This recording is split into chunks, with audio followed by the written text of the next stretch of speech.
في القلب مشاعر أخفيها قد أشرقت الشمس عليها عن خطط لم أعبأ فيها ستكون بأيامي فرقا فحياتي قبل الحلقات تيه بضياع بشتاتي من دون نعيم الآيات نرتاد لنحفظها الحلقات.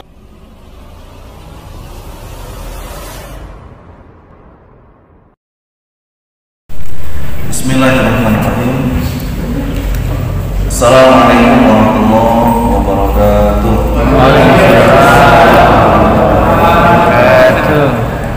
Innal hamdalillah wassalatu wassalamu ala Rasulillah wa ala alihi wa mawala.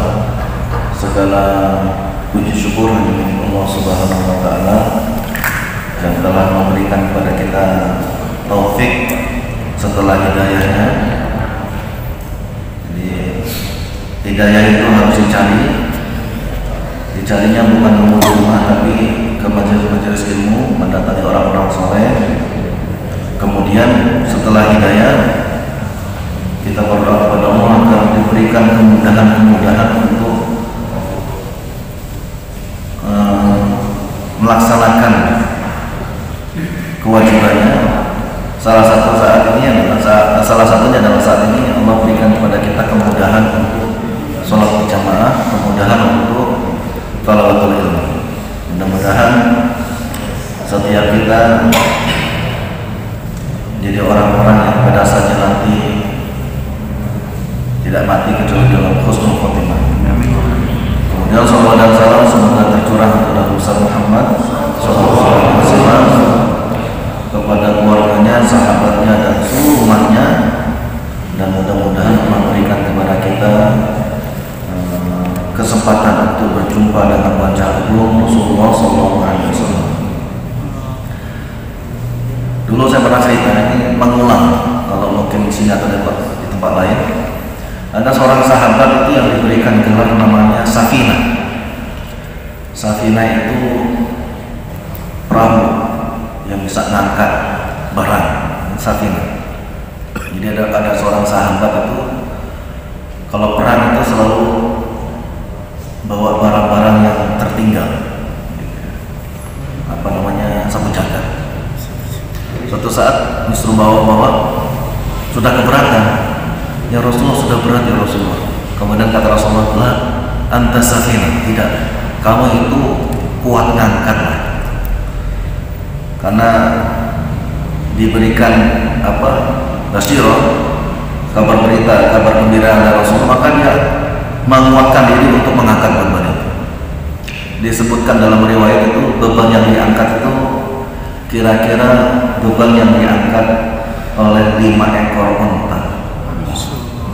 Satu ekor itu kira-kira 300 kilo. Begitu zaman berlalu, dia ikut perang. Lagi-lagi tugasnya ngambilin barang-barang sahabat yang tertinggal di belakang. Karena saking beratnya, sunatullah, jalannya nggak bisa cepat. Tertinggal 100 meter, tertinggal 200 meter, sampai tertinggal jauh tersesat.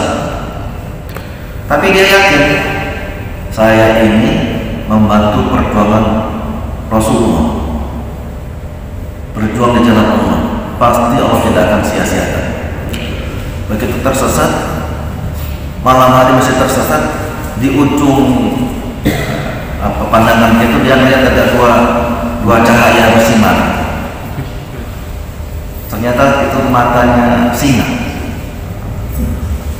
Sama dia malah dideketin. Kata dia,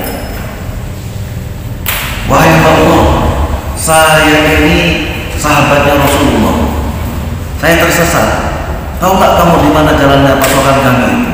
Tolong antarkan saya pada.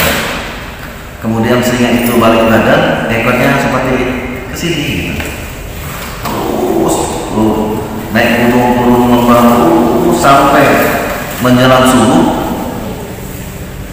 Singa itu balik badan mengatakan, inilah tempatnya. Maka lagi-lagi kalau kita yakin dengan perjuangan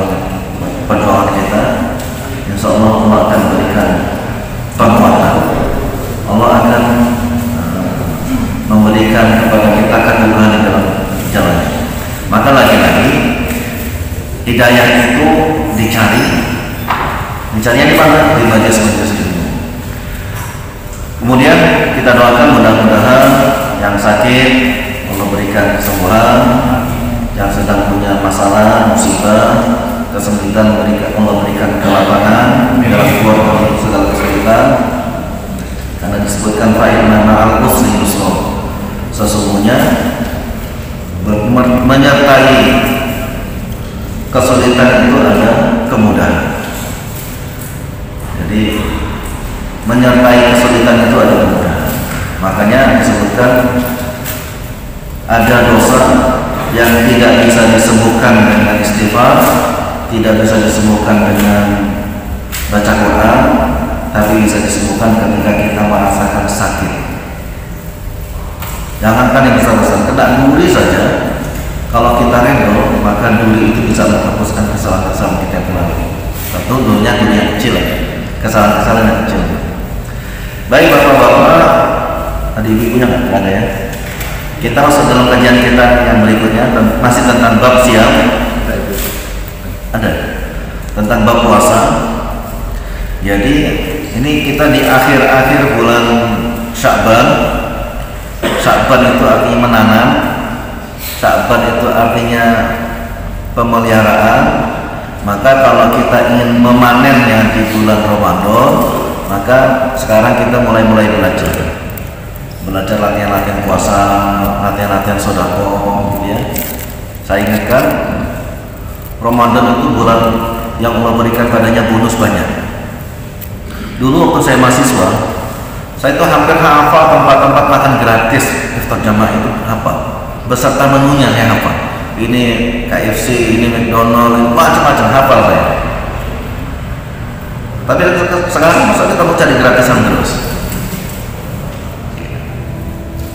Sampai saya terangkan gini, ada suatu masjid saya bilang, dulu di masjid kemarin saya sholat di masjid Istimaiyah itu kalau Jumatan yang sholat pulang kayak bawa berkatan, hampir semuanya dapat nasi. Dari mana Ustaz? Ya dari warga-warga yang mau sholat kok.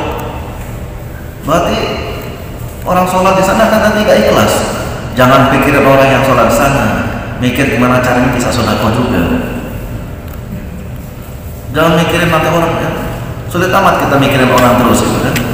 Bagaimana kita mengubah mindset kita, belajar gimana caranya biar ikhlas.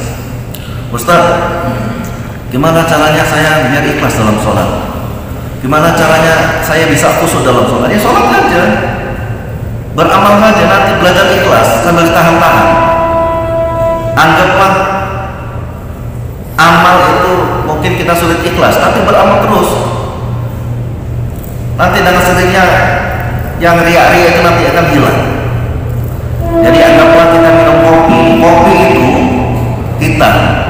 Kalau dibiarkan tetap hitam, tapi kalau disiram air putih terus lama-lama hitamnya hilang. Siram air putih itu hitamnya hilang jadi bersih. Sama dengan ketika kita belajar beramal, belajar sholat aja dulu. Nanti insya Allah akan ikhlas dengan sendirinya. Beramal dulu, nanti dengan sendirinya kita akan Allah berikan keikhlasan. Makanya dalam Quran itu ada kalimat mukhlisin sama mukhlasin. Mukhlisin sama mukhlasin. Mukhlisin itu orang yang memang berusaha untuk ikhlas, tapi belum tentu ikhlas. Tapi kalau mukhlasin, Allah berikan padanya keikhlasan. Siapa yang mengikhlaskan dia? Allah Subhanahu wa Ta'ala. Maka bapak-bapak, jangan sampai nanti kita takut ke masjid. Saya takut ke masjid, takut dibilang ria. Daripada saya nanti punya perasaan ria, kemudian saya sholat di rumah. Anda sholat karena ingin dilihat orang, maka Anda hukumnya ria. Kepingin didengar itu ria. Tapi Anda meninggalkan sholat di masjid karena takut dibilang ria, Anda jadi musyrik. Malah lebih besar lagi mudaratnya. Maka datanglah ke masjid, beramalah, nanti dengan sendirinya Allah akan berikan kepada kita keikhlasan. Itu ya. Guru saya Pak Solehul kesehatan, kesabaran, diberikan kekuatan, dan bisa husnul khotimah. Semua kita bisa husnul khotimah. Tadi kita bersama-sama mengantar jenazah, mungkin besok-besok kita gitu ya. Maka semua kita harus bersiap-siap. Nggak lama kita ini, semakin lama nikmatnya semakin berkurang. Babun fi bayani ahkamil qada bisyam. Bab tentang hukum mengqada dalam puasa. Jadi setiap amalan itu seorang hamba ketika beramal ada 3 kemungkinan. Yang pertama ada namanya adaan, beramal sesuai rukun, syarat, tepat pada waktunya, tidak ada yang membatalkan, maka namanya adaan. Maka disebutkan kadang-kadang usolli sholatal maghribi 3 raka'atin adaan lillahi ta'ala gitu ya. Mengerjakan sholat sesuai rukun, syarat, tidak ada penghalang, pas pada waktunya, nama adaan. Mengerjakan sholat tapi bentuknya pengulangan karena mungkin syaratnya nggak pas, rukunnya nggak tepat, atau ada penghalangnya, tapi sholatnya masih di waktunya, namanya i'adah. Mengerjakan sholat sesuai rukun, syarat, tanpa penghalang, tapi setelah waktunya udah lewat, namanya qada'an, namanya mengqada. Disebutkan, kita masih ingat, syariat puasa itu ada beberapa tahapan ya. Jadi syariat puasa itu ada beberapa tahapan, walaupun ayatnya disebutkan dari ayat 183, 84, 85, 86 itu tentang puasa ya. Itu ada tahapan-tahapan dalam tasik, dalam penetapan puasa. Ketika datang ayat-ayat Quran ini, puasa itu disebutkan yang mau puasa silakan, yang tidak mau puasa silakan. Tapi Anda puasa itu lebih baik. Wa antasumu khairul lakum. Sehingga keluar bukan hadis ya. Sumu tasih itu bukan hadis. Kadang-kadang orang menganggap ini hadis. Bukan hadis, dia pernyataan ulama ngambil pelajaran dari wa antasumu khairul lakum. Jadi kalau Anda nanti baca batil kultum sumu tasihu, itu bukan hadis. Walaupun saya katakan kalau saya sebutkan hadis, tapi kalau bukan hadis saya katakan ini bukan hadis, gitu ya. Walaupun populer, seperti hanya utlubul ilma walau bisin, belajarlah walau ke negeri Cina, itu bukan hadis. Itu pernyataannya dari Umar bin Khattab. Tapi sekarang kita nggak perlu ke Cina lagi, karena Cina sudah datang di Indonesia. Jadi nggak usah belajar lagi. Atau ada lagi, man arada dunya fa'alaihi bil ilmi, man arada al-akhirah fa'alaihi bil ilmi, wa man arada huma fa'alaihi bil ilmi. Itu juga bukan hadis. Ini pernyataan dari Imam Syafi'i. Maka kita harus bisa. Bagaimana kita tahu Ustaz ini hadis, ini bukan? Belajar. Caranya belajar. Nah, kalau kita belajar hadis tadi ya, tentang tahapan puasa. Yang pertama, puasa sama enggak pilihan. Tapi disebutkan wa antasumu khairul lakum. Engkau puasa itu lebih baik bagimu. Kemudian syariat yang kedua, bagi yang kuat puasa dan dia tidak mau puasa, maka bayar fidyah. Ini syariat dulu ya, bukan sekarang. Kita Anda tidur nanti boleh nggak puasa ini. Syariat dulu kan, yang mau puasa silakan, yang tidak mau puasa silakan, yang kuat puasa silakan. Ahlan wa sahlan, selamat datang. Yang kuat puasa silakan puasa, yang tidak kuat puasa silakan tidak puasa. Tapi bagi yang kuat puasa dan dia tidak mau puasa, maka dia bayar fidyah. Itu dulu ya, sekarang nggak lagi. Yang berikutnya, bagi mereka yang punya kekuatan untuk berpuasa, maka dia wajib berpuasa. Kemudian pada syarat-syarat awal puasa itu siangnya kita disuruh puasa makan minum, malamnya kita diperintahkan puasa syahwat. Jadi bagi yang punya istri, nggak boleh dia kumpul dengan istrinya. Nah, ini berat. Siang puasa, malam juga puasa. Kadang-kadang puasa malam itu lebih berat daripada puasa siang. Saya punya teman waktu acara mukhayyam, nggak makan kuat, tapi begitu sama panitia nggak boleh ngobrol sama sekali, itu pingsan. Saya bilang dia ini sakit pingsannya bukan karena nggak makan, mau ketawa ditahan-tahan nggak boleh, pingsan nggak kuat. Maka kadang-kadang menahan syahwat itu lebih berat daripada makan minum itu sendiri. Kemudian dulu puasa itu bukan dari subuh, ba'da isya itu mulai puasa sampai maghrib hari berikutnya. Bagi orang-orang sebelum isya dia tidur sebelum isya, jadi buka puasa maghrib, kemudian dia ketiduran, maka waktu tidurnya itu mulai puasa. Maka dulu ada orang Madinah, seorang sahabat, dia seorang petani, kemudian dia datang kepada istrinya, baru buka pakai air putih gitu kan. Ada makanan nggak ada suamiku. Jadi gimana kita makan? Ya nggak ada. Coba kamu datang ke rumah kakak iparmu atau ke rumah mbakmu, ambil makanan bisa saya makan.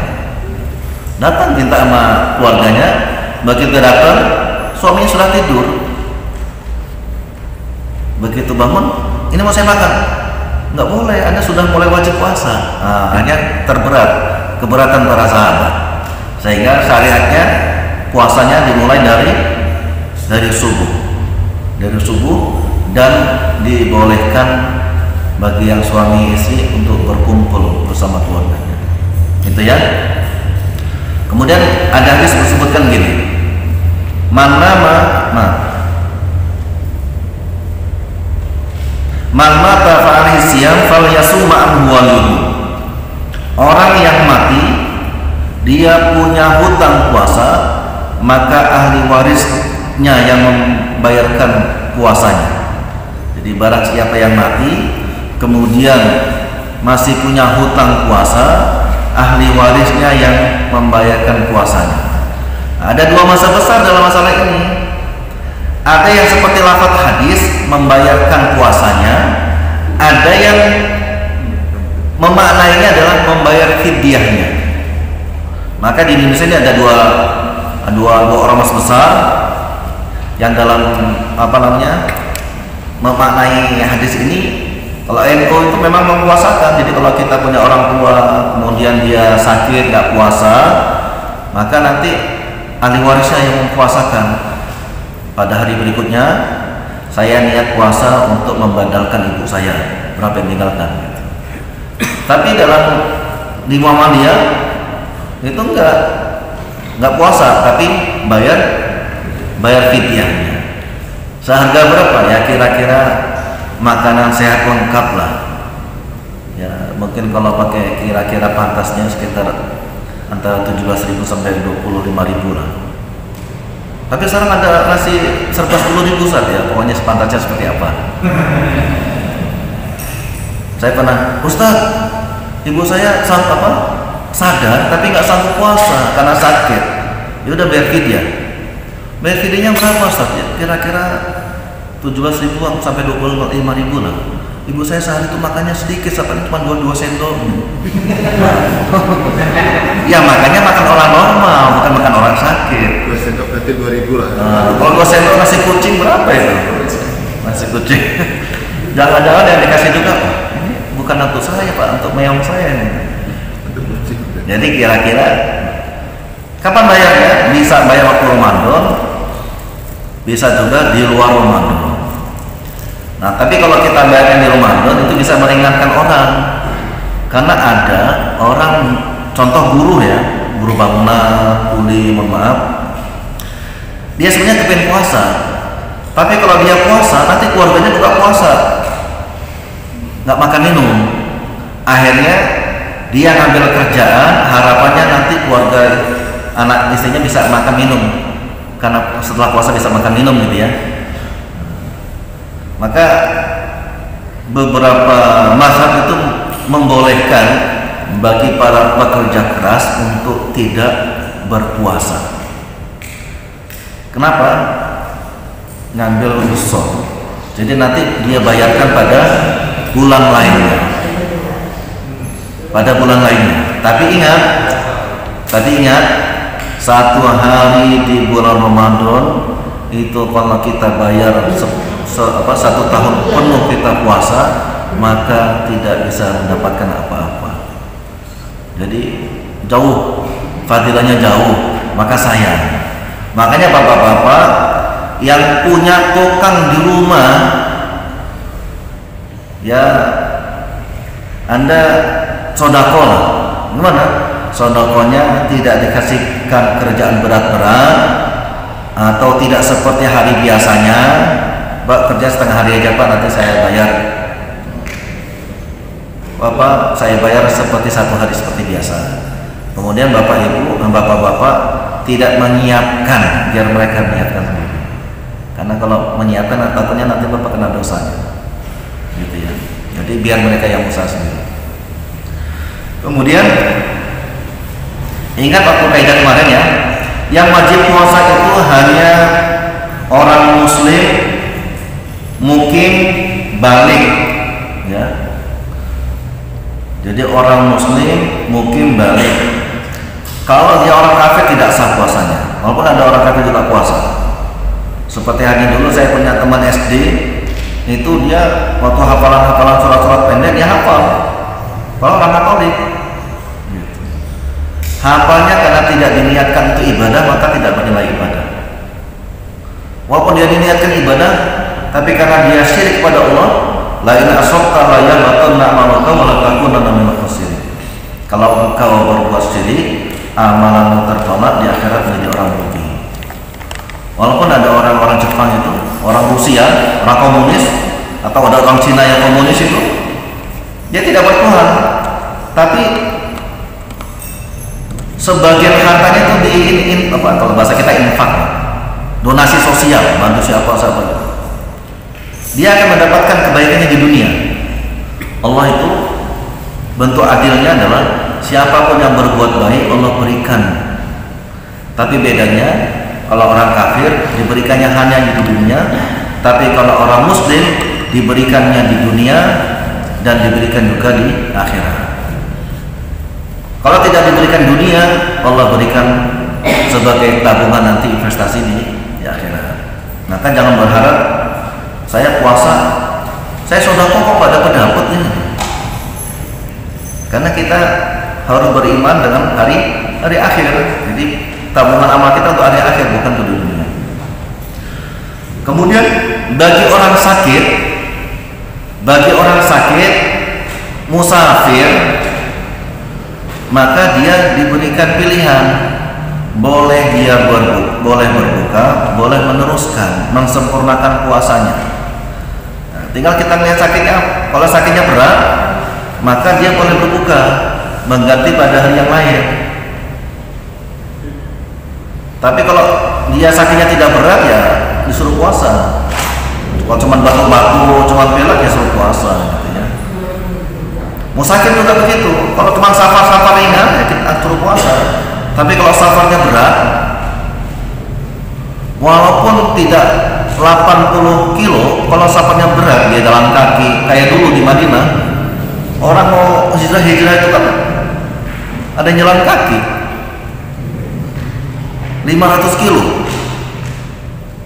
panasnya luar biasa, cadas, batunya tajam gitu, luar biasa itu. Maka diberikan rukhsah.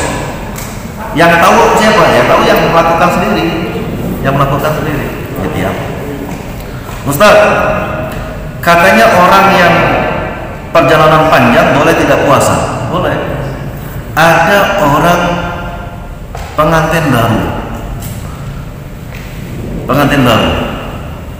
Kalau dia jima di siang hari walaupun halal, Allah menghukumnya memberikan kafarat, bayar kafarat, bebaskan budak, kemudian memberi puasa 2 bulan berturut-turut, atau dia memberikan makan fakir miskin 60 orang fakir miskin, atau 60 paket lah gitu ya. Hanya daripada kita di rumah nanti batal, mending kita pergi ke Jakarta yuk. Di tengah jalan dia mampir ke hotel, kemudian dia berkumpul. Hukumnya seperti apa? Kalau tidak diniatkan nggak apa-apa, tapi kalau perjalanannya itu diniatkan untuk jima, dia tetap mendapatkan bayar kafarat. Karena banyak orang nakalin agama itu banyak. Iya. Contoh, licik. Setiap orang punya emas kira-kira 86 gram setahun, maka dia kena zakatnya. Nisabnya 86 gram, tahunnya 1 tahun, maka kena zakatnya 2,5%. Akhirnya apa? 86 gram itu nggak utuh, karena yang kena zakat itulah emas yang disimpan, investasi. Tapi kalau dipakai enggak. Akhirnya gimana? Dipakai setengahnya, atau dijual 1 gram, 2 gram dijual. Biar nggak cukup. Nah itu nggak boleh juga. Yang tahu siapa? Yang tahu dirinya. Yang nakal-nakal itu. Makanya bapak-bapak, lagi-lagi nanti masih ada waktu untuk kajian lagi. Nanti mau Enggak, maksudnya ada waktu pekan menstruasi ya? sekali lagi. Jadi banyak orang menunda zakatnya itu nunggu Ramadan. Padahal zakat yang dibayarkan Ramadan itu atau di akhir-akhir Ramadan itu zakat fitrah. Zakat mal itu kalau sudah setahun, kapanpun dia sudah keluarin. Cuman banyak orang menganggap nanti amalnya nunggu Ramadan aja lah, biar berganda. Itu nggak boleh. Ada orang pak, nanti yang kasih makannya ya, tunggu Ramadan aja datang sini ya, udah mati dia, sudah mati.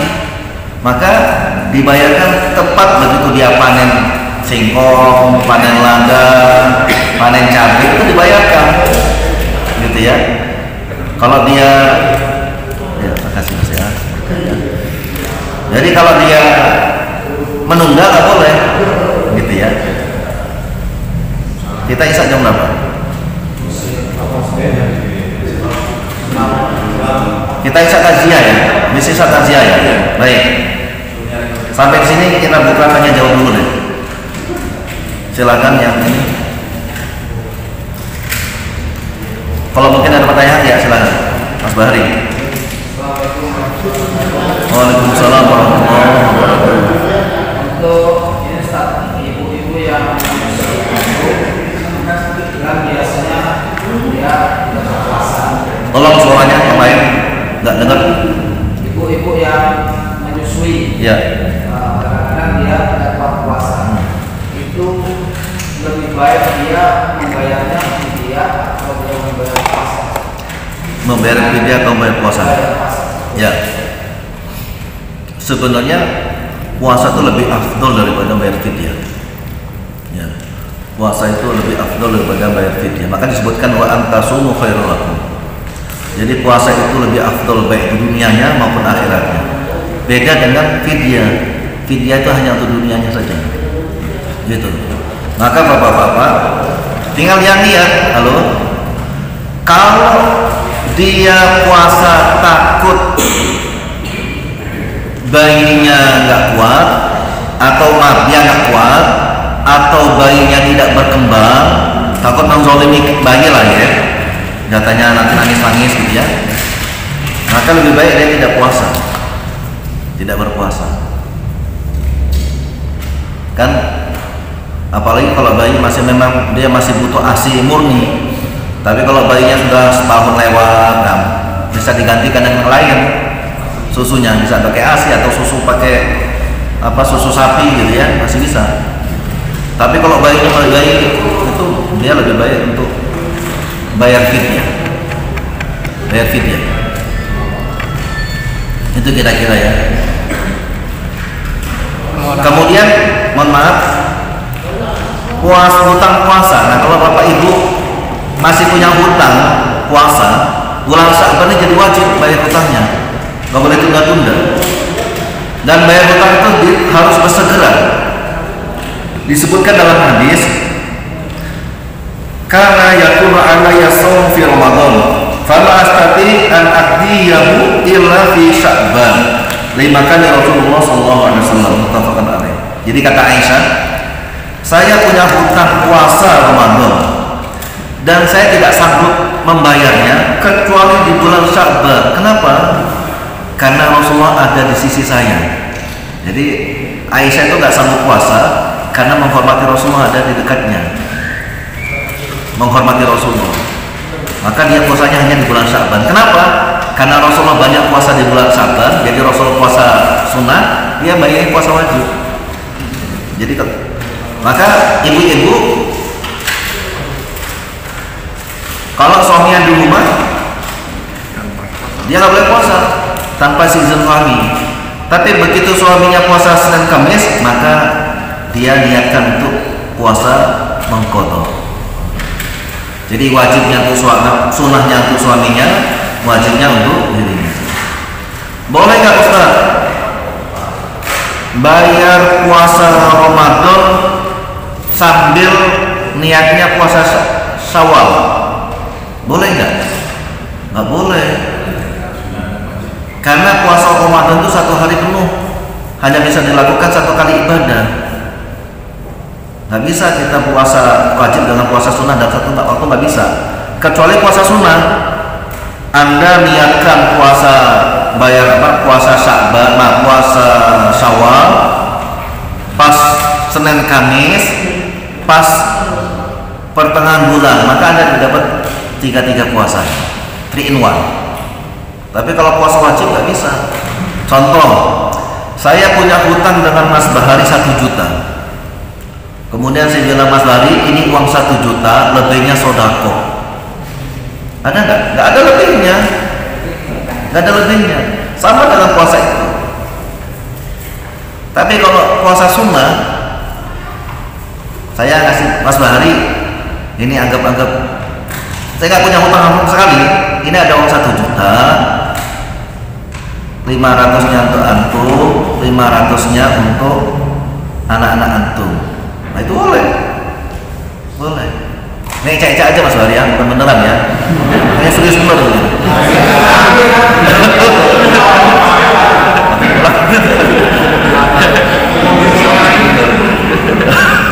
Cek-cek aja ini. Itu kira-kira ya. Ada lagi? Ya. Boleh nggak wanita yang haid itu kan dia nggak puasa? Ya. Boleh nggak ganti bayar fidyah? Harus ganti puasa atau boleh cuma ganti fidyah? Kalau dia batalnya, karena orang haid memang nggak boleh puasa sama sekali, nggak boleh puasa. Orang nifas juga nggak boleh puasa. Dia harus mengqadhanya di hari lain. Tidak ada alasan baginya untuk puasa kecuali untuk puasa. Jadi nggak boleh bayar fidyah. Tapi kalau orang hamil, menyusui, memang dikasih pilihan sama Allah, sama Rasulullah, antara dia puasa atau tidak. Puasanya untuk dirinya. Tapi kalau dia puasa, takutnya anaknya nggak berkembang, anaknya mungkin malah sakit, malah kecil, malah hilang. Boleh dia tidak berpuasa. Tapi dia menggantikan pada hal yang lain. Tapi luar biasa ibu-ibu dia. Ibu-ibu walaupun amalnya tidak sebanyak bapak-bapak, tapi dia bisa mendapatkan pahala bapak-bapak. Kalau dia menyiapkan iftar ikhlas, gitu ya, menyiapkan sahur ikhlas, dia akan mendapatkan pahala orang yang berpuasa, gitu ya. Jadi Walaupun dia tidak baca Quran, dia akan mendapatkan bacaan Quran kita. Walaupun dia tidak puasa, dia akan mendapatkan pahala puasa kita. Asal dia ikhlas. Boleh nggak? Nah, ini lagi puasa nih. Ada ibu-ibu ya. Ibu-ibu puasa. Kalau puasa begini, kalau masak, kalau sudah biasa masak itu nggak apa-apa lah. Saya kayak mohon maaf, saya lagi belajar jual somai. Saya masalah masak nggak perlu nyicip lagi karena sudah saya takar. Dulu kalau awal-awal bukan nyicip, dicoba malah. Enak nggak? 2 piring, 3 piring gitu kan. Sekarang sudah tertakar gitu. Sudah tertakar. Nah, bagi ibu-ibu yang sudah masak itu saja mungkin nggak ini. Tapi kalau hari ini beda, besok beda, nah, maka dia boleh mencicip. Kenapa? Agar orang yang berbuka itu puas. Nyicip aja. Nyicip aja kan? Udah. Nah,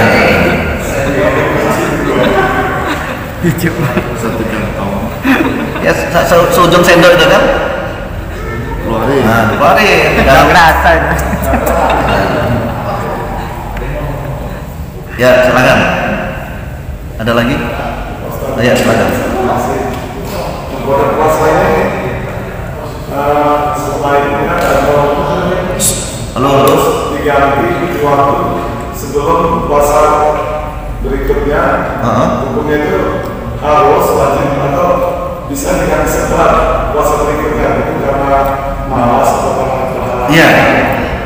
Jadi beberapa fikih menyebutkan, termasuk dalam mazhab Syafi'i itu, orang yang punya hutang Ramadan tahun lalu, kemudian sampai datang Ramadan berikutnya, dia berdosa kalau tidak bayarkan. Sudah berdosa, tetap dia harus bayar lagi pada bulan Ramadan setelah yang lalu. Setelah Ramadan dia tetap bayar. Tetap jadi utang, tetap lambat, gitu ya. Ibu-ibu yang berhalangan 7 hari, 14 hari, gitu ya. Kemudian dia tidak bayar sampai datang Ramadan berikutnya, dia berdosa karena lalai dengan waktunya. Maksud nggak bisa bayar sama sekali gitu kan? Tapi kalau seandainya dia hamil kan? Lain lagi, lain ceritanya. Oh, ya. Perempuan karena dia ada hamil, menyusui, begitu dia mau bayar, hamil lagi, menyusuin lagi, mau bayar lagi, hamil lagi.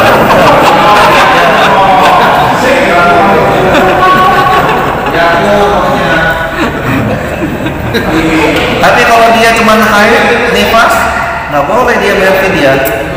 Dia apa namanya? Maaf, haid aja. Kalau nifas kan ada alasan itu ya. Maka dia bayar puasanya, gitu ya. Ada lagi? Ya, silakan. Wanita menyusui kan kalau berpuasa berbeda. Di saat yang bersamaan kan dia datang bulan. Jadi kita cuma bayar fidyahnya itu apakah 30 hari atau setelah dipotong mas akhirnya? Karena kan kalau di akhir kan tidak bisa ganti fidyah, masih ganti puasa kan? Ya. Gimana kita? Jadi kalau haid dia berpuasa. Tapi begitu dia haid kemudian hamil, mungkin nggak hamil haid? Nggak mungkin. Menyusui. Jadi dia bayarnya bukan karena haid, karena menyusui. Maka dia bayar fidyah. Ketika akhirnya itu? Iya, bayar fidyah. Bukan diganti? Karena menyertai menyusuinya itu. Iya. Ini pertanyaan orang hamil sih. Dia nggak haid, walaupun kadang-kadang berhalangan. Kemana dia berhalangan?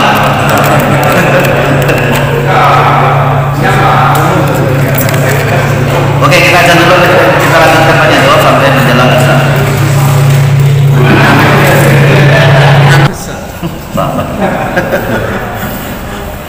Baik, lanjutkan ya sampai nanti menjelang iqamah.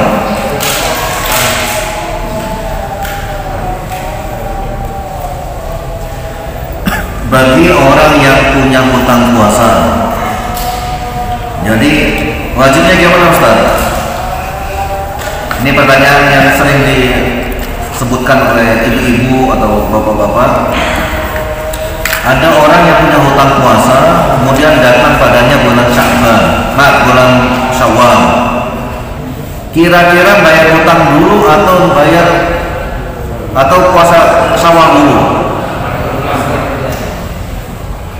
Para ulama berbeda pendapat.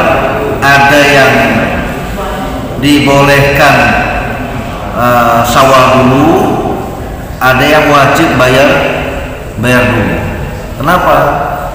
Karena Ramadan itu kan bayarnya sampai datang bulan Ramadan berikutnya, waktunya puasa. Bagi mereka yang niat membayar kemudian baru mendapatkan sedikit, maka nanti ahli warisnya yang membayarkannya kalau dia sudah keburu mati atau meninggal. Tapi bagi mereka yang tidak membayar jadi dosa. Maka lagi-lagi bapak-bapak, ibu-ibu, kalau punya hutang puasa itu harus dikatakan, disebutkan. Oh, saya punya hutang seminggu nih. Karena kalau kita punya hutang dengan manusia saja itu punya kewajiban membayar, apalagi hutang kepada Allah. Kemudian Ustaz, saya dulu waktu bujang banyak orang nggak puasa. Nah, saya kayak tobat. Apakah saya harus bayar hutangnya? Iya. Harus bayar hutang-hutang yang telah lalu dibayar, tapi tidak semua. Yang terukur aja lah. Yang terukur anggap setahun yang lalu, berarti 30 hari ya, Ramadan, 1 Ramadan Bapak bayar, selebihnya taubat kepada Allah. Taubat. Karena taubat itu bisa menghapuskan yang telah lalu. Tapi jangan nanti bolong lagi. Ya, sudah taubat, sudah pemutihan, bolong lagi. Pemutihan lagi, bolong lagi, nggak boleh. Kemudian, iya kadang-kadang, makanya penting bagi kita itu punya teman-teman soleh. Maka ada kaidah, Anda berteman dengan tukang minyak wangi itu lebih baik. Walaupun tidak sanggup membelinya, Anda paling enggak dapat minyak wanginya, dapat aromanya. Tapi Anda berteman dengan, mohon maaf, pandai besi, walaupun Anda nggak kena apinya, minimal Anda kena baunya kayak keluar. Maka lagi-lagi Ramadan ini peluang kita untuk beramal yang banyak, jadi maka harus maksimal. Apa yang bisa kita lakukan? Mungkin baca Al-Quran yang banyak gitu ya. Saya ingatkan bapak-bapak, baca Quran kalau bisa jangan hanya membacanya saja. Ini banyak di antara kita hanya berkutat-kutat banyak-banyak baca puasa, baca Quran saja. Padahal juga harus dibarengi dengan pemahaman. Maka harus ditarget. Ramadan kali ini saya bisa khatam 3 kali plus baca terjemahnya 2 juz, baca terjemahnya 3 juz. Dan kita paham, oh ini ada larangan ini, ada fadilah di sini, ya biar kita tahu. Jangan sampai kita baca Quran banyak tapi kita nggak tahu isinya. Kemudian bapak-bapak, Allah berikan kepada kita keberkahan banyak di bulan Ramadan. Maka harus dekat-dekat. Dalam surah Al-Hijr ayat 9 itu disebutkan, Inna nahnu nazzalna dzikra wa inna lahu lahafidun. Sesungguhnya kami yang menurunkan Al-Quran dan kami pula yang akan menjaganya. Menjaganya ini para ulama berbeda pendapat. Ada menjaga Al-Quran, ada juga menjaga segala hal yang terkait dengan Al-Quran. Termasuk diantaranya adalah orang-orang yang mewakafkan Al-Quran, orang-orang yang suka dengan para penghafal Quran, membiayai orang-orang pengajian, gitu ya. Semuanya akan mendapatkan. Contoh maaf, Al-Quran ini kadang-kadang orang menanggap itu mukjizat kepada Rasulullah dulu pada zaman dulu. Padahal enggak. Al-Quran ini mukjizatnya sepanjang masa. Saya ingat sekali ketika saya mukhayyam Quran di Magelang itu adik-adik yang di suaranya saya terakhir ya sebentar ya. Jadi ceritanya panitia ini, ada orang mau jual tanah 1 hektar seperempat, harganya 2M. Akhirnya sama Ihsanul Fikri, SD, SMP, Fikri Magelang itu rapatlah, carilah hutangan, dapat 2M untuk bayar tanah untuk pelebaran peluasan pondok sekolah. Begitu mau dibayar hari itu, orangnya ngeles yang punya. Ternyata dia ngecek harga. Harga 2M itu masih laku, ternyata kemurahan gitu. Kesel kan, sudah ngutang, cari hutang sana sini dibayar, ternyata dia main-main. Pada waktu yang sama, datang tim mukhayyam Quran. Ustaz, ada salam dari markas Quran. Jadi gimana? Bisa nggak kita jadi panitia mukhayyam Quran sepekan? Kira-kira yang datang 100 orang, biayanya kira-kira 750 juta. Sanggup nggak Ustaz kita jadi panitia nalangin semuanya? Kapan itu? Ya segera, siaplah. Terus uangnya gimana? Ya nanti pakai uang yang untuk ini beli tanah itu. Nanti gimana Ustaz? Ya nanti biar Allah yang ngatur lah. Itu kejadiannya zuhur atau menjelang asar kejadiannya. Begitu mau maghrib, ditelepon orang, Ustaz, ini dengan ketua yayasan Ihsanul Fikri ya? Iya. Saya punya tanah di sebelah utara pondok itu 2,5 hektar. Saya wakafkan untuk pondok. Besok saya kirim orang untuk bawa sertifikatnya. Hanya bilang, ya Allah, benar-benar kalau urusan Quran Pak. Kalau urusan Quran, kita bukan urusan dengan manusia. Kita langsung berurusan dengan sang pemilik Qurannya. Maka lagi-lagi kalau sudah berhubungan Quran, karena takut orang mikir gini, baca Quran 1 juz setengah jam, rugilah kalau baca Quran. Ini kita gagal, mending kita usaha. Belum tentu Pak. Ketika kita baca Quran 1 hari 1 juz, Allah akan berikan kemudahan, keberkahan. Yang tadinya sulit terasa mudah, yang tadinya jauh terasa dekat. Kenapa? Berkah. Maka lagi-lagi